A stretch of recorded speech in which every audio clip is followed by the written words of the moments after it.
Yung HDPE pipe na D8. So nakalutang-lutang dito na may yung yellow, yun yung kanyang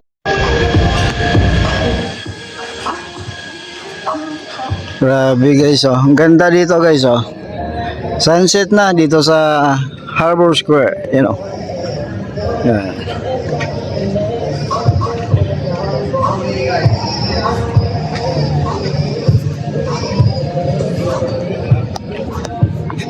Ganda dito, oh. Kala mo na sa ibang bansa, oh. Yan. Yung building akala mo na sa ibang bansa.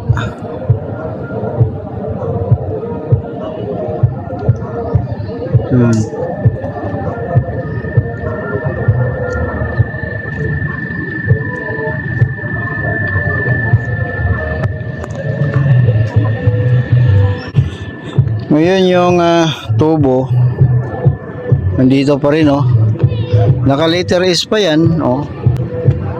So may dito kasi guys may dredging activity sa may Harbor Square. So yun yung kanilang pang dredging, oh. Yan. Sa Navy yan siguro, no? So ngayon yung HDPE pipe na D8. So nakalutang-lutang dito na may yung yellow, yun yung kanyang palutang. Yan. Dugtong yan doon sa may likod mismo ng Philippine Navy. Tapos hanggang dito, yan, oh. Yan. At kung saan naman yan, saan kaya dugtong yan? Parang wala na, no? So sa ngayon, stop siguro yung operation kasi wala akong nakitang gumagalaw. Pero yung isa lang sa napansin ko, yung dating naka-standby dito na dredging equipment nila, wala na. No? Yun na lang natira, yung may parang crane sa taas. And then sa dulo nandiyan pa rin yung mga yati, pero dito wala na, nawala na guys. Nakikita ko dun sa kabila, baka nilipat lang dun sa kabila ang mga yati. Meron pa na mga iba pero hindi naman yati yan, fishing boat yan, eh. Saka yung isa ay dredging activity nila yan, oh. Yan, dredging dredging activity nila yan. And siyempre against the light tayo, medyo madilim pero kita pa naman, oh. So yung puwang na yan guys, yun yung pasukan, no, ng mga yate nila. Yan. Pero isa siyempre, no, sa nakatawag pa din sa akin, itong tubo na palutang-lutang dito sa Manila Bay, no. So D8 na HDPE pipe na may mga palutang, no, yun yung mga palutang na yan, no. And so, ang ganda. Parang kalmado. Actually, kalmado naman talaga dito kasi may breakwater to, no? Hindi kaya yung alon, hindi makapasok yan dito dahil nga sa breakwater. Kasi bawal ang alon dito dahil nga sa mga yate. Kung hindi, ay sisirang-sira, no? Sira-sira ang mga dingding yan. Ang mga gilid yan, mag-umpugan yan dyan, no? Kung malakas yung alon. Kaya may breakwater. Yan.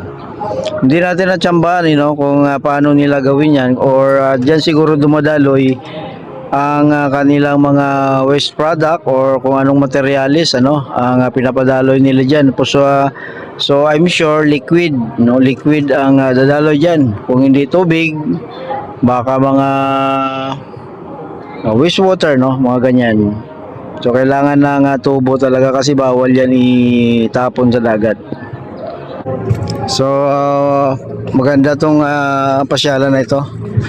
Medyo wala pa masyadong tao, mainit pa, eh. Pero maya maya mga last size, no, dito na yan. Maraming tumatambay dito. Nakaupo lang dito sa sa gilid. At dito naman may mga kainan, fast food, mga lahat nandito guys. So pira lang ang kailangan mong dalhin dito. Yan. Magandang lugar na ito. Tahimik siya. Then safe naman kasi may mga security guard. Yan oh. Malapitan na ang tubo. So yan. So okay rin yung ideya nila, no. So kailangan yung importante yung palutang na yan. Kung walang palutang, pag dadaan ng pag dumaan ang liquid yan, sigurado lubog yan. Mabigat na siya eh. Kahit nga siguro walang dadalo dyan, malulubog pa rin yan kasi sa bigat ng tubo. Oh. Yan. Ang lugar na to ay nandito lang yan guys sa PICC, sa likod lang po ng Philippine Navy, dito sa may Ross Boulevard. Maganda mamasyal dito guys, tahimik. Kita mo yung view na yan, parang akala mo nasa ibang bansa. Yan oh. Yan. Ganda tingnan oh. Parang akala mo ibang bansa talaga eh. Huwag mo lang ibaling dito sa kabila, kita mo na Manila Bay. Pag yan ang view lang, parang parang talagang nasa ibang bansa. Yan. So nandito pa rin nabutan natin pa rin yung tubo. Wala na nga lang yung isang dredging equipment nila. Pero yung tubo nandiyan pa rin. Yan oh. Yan. Tuloy pa rin ang palutang-lutang dito sa Manila Bay. Diotso na tubo na HDPE and may palutang siya na yellow. HDPE pipe.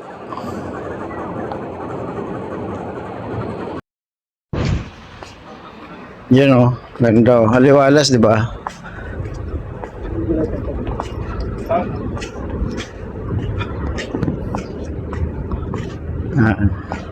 Pero mainit pa kasi, kaya wala masyadong tao. Pero pag medyo malamig na, marami nang namamasyal dito.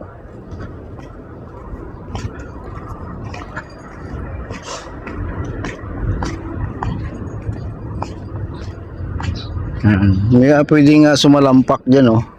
At dito allowed mamingwit, no? Lalong-lalo na pag tag-ulan. Daming namimingwit dito. Pag tag-ulan naman, ang nakukuha nila mga bangus. Mga bangus na kukuha dito. Ano?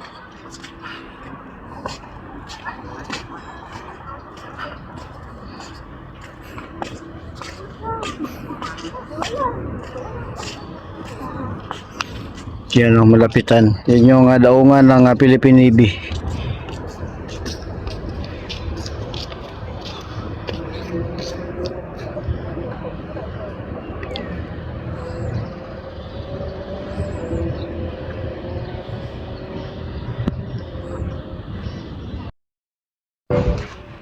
Ganda ng puno na to. Saan? Dagdag lamig dito sa pasyalan. Lalaki ng puno na to. At saka dito guys, maraming ibon, no? May taong nagpapakain dito sa mga ibon tuwing umaga. Yan oh. Ganda oh.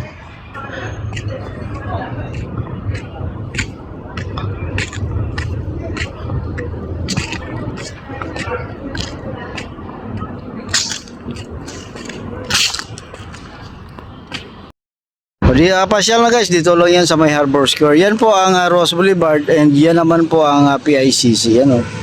So dito lang yan guys, ang ganda. Pasyal na guys.